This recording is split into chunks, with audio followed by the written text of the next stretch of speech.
നമ്മുടെ പല സുഹൃത്തുക്കളും ജസ്റ്റ് ഈറ്റ്, യൂബർ ഈറ്റ്സ്, ഡെലിവറോ തുടങ്ങിയിട്ടുള്ള ഫുഡ് ഡെലിവറി ആപ്പുകളിലും അതേപോലെ തന്നെ ഓൺലൈൻ ടാക്സിയിലേക്കും വർക്ക് ചെയ്യുന്ന ആളുകളുണ്ട്.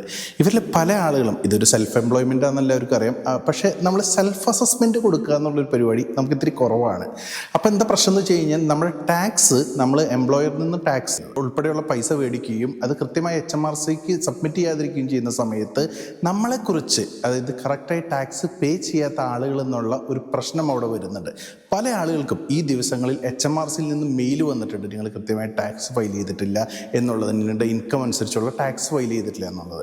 അതൊരു വലിയ പ്രശ്നമാണ്. അവരുടെ ഭാവിയിൽ അവരുടെ വിസയും അതേപോലെ തന്നെ ഒരു കുറ്റമാണ് എന്നുള്ളത് ആളുകൾ തിരിച്ചറിയണം. അപ്പോൾ നിങ്ങൾ ഇത്തരം ജോലികൾ ചെയ്യുന്നുണ്ടെങ്കിൽ തീർച്ചയായിട്ടും നിങ്ങൾ സെൽഫ് അസസ്മെൻറ്റ് കൊടുത്ത് കൃത്യമായി ആനുവലി നിങ്ങളുടെ റിട്ടേൺ നിങ്ങൾ സബ്മിറ്റ് ചെയ്യണം. ഇനി ഇങ്ങനെ ചെയ്യുന്ന ആളുകളെ സംബന്ധിച്ചിടത്തോളം സ്വന്തമായി ഒരു കമ്പനി ആയിട്ടാണ് അത് ചെയ്യുന്നതെങ്കിൽ ഭാവിയിൽ അവരെ സംബന്ധിച്ചിടത്തോളം ഒരു സ്പോൺസർഷിപ്പ് ലൈസൻസിന് അപ്ലൈ ചെയ്യുന്നതിനോ അല്ലെങ്കിൽ കറക്റ്റായിട്ട് HMRCക്ക് ടാക്സ് സബ്മിറ്റ് ചെയ്യുന്നതിനുൾപ്പെടെ എല്ലാ കാര്യങ്ങൾക്കും അവരുടെ സ്വന്തം കമ്പനി മുഖാന്തരം ചെയ്യാൻ കഴിയുന്നത് ഭാവിയിൽ അവർക്കതൊരു ഗുണവും ഒരു അസറ്റായിട്ട് മാറുകയും ചെയ്യും. അപ്പോൾ നിങ്ങളുടെ പ്രൊഫഷണൽ ചാർട്ടേഡ് അക്കൗണ്ടൻറ്റുമായിട്ട് ഡിസ്കസ് ചെയ്തിട്ട് ഈ ഒരു പ്രശ്നം കൃത്യമായി അഡ്രസ്സ് ചെയ്ത് നിങ്ങൾ കൃത്യമായി സെൽഫ് അസസ്മെൻറ്റ് കൊടുക്കുകയോ അല്ലെങ്കിൽ കമ്പനി മുഖാന്തരം നിങ്ങളുടെ ടാക്സ് ഫയലോ ചെയ്യേണ്ടത് വളരെ ഇമ്പോർട്ടൻ്റ് ആണ്. അല്ലെങ്കിൽ അതൊരു ഫൈനിലേക്കും ഭാവിയിൽ നിങ്ങളുടെ വിസ ഉൾപ്പെടെയുള്ള കാര്യങ്ങൾക്ക് ഒരു പ്രശ്നമായി തരും.